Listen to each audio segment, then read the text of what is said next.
Salut les gars, c'est Crespo. Même pas mort, à quoi vous pensiez mes salauds, hein, que tonton Crespo allait tirer sa révérence en plein mois d'août comme Pépé pendant la canicule? Touriste. Je suis pas le genre de feu qu'on éteint comme ça. Plus volatile que les terres de pétrole, pas étonnant vu les pipelines de punchline non raffinés qui constituent mon unique carburant. Gazprom à côté de moi, c'est de la rigolade, de la dinette. Ici c'est Tchernobyl qui guette à chaque phrase et il suffira pas de me couler dans un sarcophage de béton pour régler le problème. Et malgré tout, avec la fiabilité et la rusticité d'un lanceur Soyouz, admettez que ça a quand même plus de gueule que la métaphore de la montre suisse, et puis rendons un peu leur honneur au Ruskov, hein, c'est à ça qu'on reconnaît les vrais auteurs, non mais... Mon rédacteur en chef, taciturne et bourru comme un yakuza après sa 4e bouteille de saké, n'a pas son pareil pour me retrouver quelle que soit ma planque et n'est pas du genre à me laisser dormir bien longtemps. Alors, comme il serait de mauvais augure de me brouiller avec un des derniers complices encore en vie dans ce pays de collabos, me revoici, ponctuel comme un conseiller acédique le jour du paiement, c'est-à-dire en retard, et fier de l'être, le pont. Eh oui, même les hommes les plus libres et les plus oisifs ont des contraintes. Qu'est-ce que vous pensiez? La vie, c'est pas Ibiza, ambiance pute et coque comme dans une émission de Coé. Même l'insolence a des comptes à rendre, mais qu'on ne s'y trompe pas. La mienne n'est pas payée en milliers d'euros la seconde et ne porte pas une chemise d'un goût douteux, Stéphane, si tu m'entends. Celle de Crespo porte plutôt le Kevlar et c'est plutôt dans le bénévolat. Du genre à envoyer ses balles depuis le maquis sans préavis. Tiens, voilà du plomb et garde la monnaie, du con, ça me fait plaisir.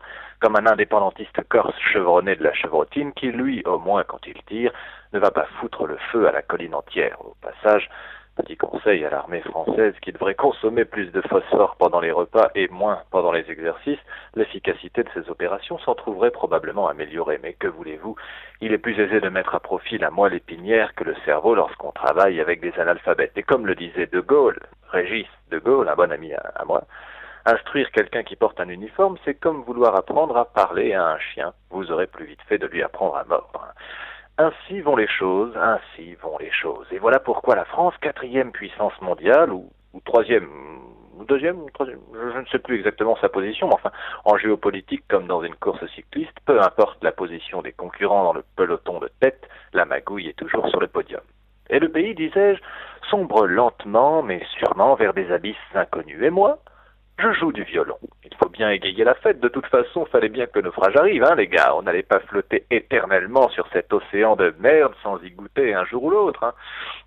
Je me marre, impatient de voir tomber un à un les masques de ces marionnettes en cravate qui s'agitent dans leur bocal avec les mines compassées de journalistes face à une victime de viol collectif. On va se marrer, je vous dis. Surtout partez pas pour l'entracte, hein, le meilleur est à venir.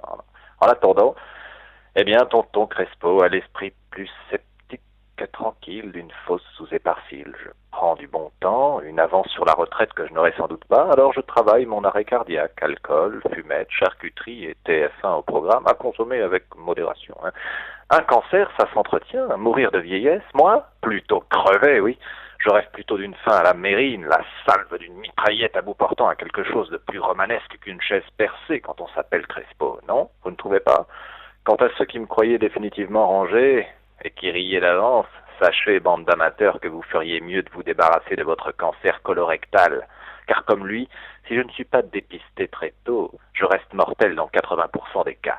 Alors surveillez vos arrières, car mon silence, comme le bonsoir monsieur prononcé par l'agent de police, précède souvent la bavure d'un individu méchant et sans scrupules.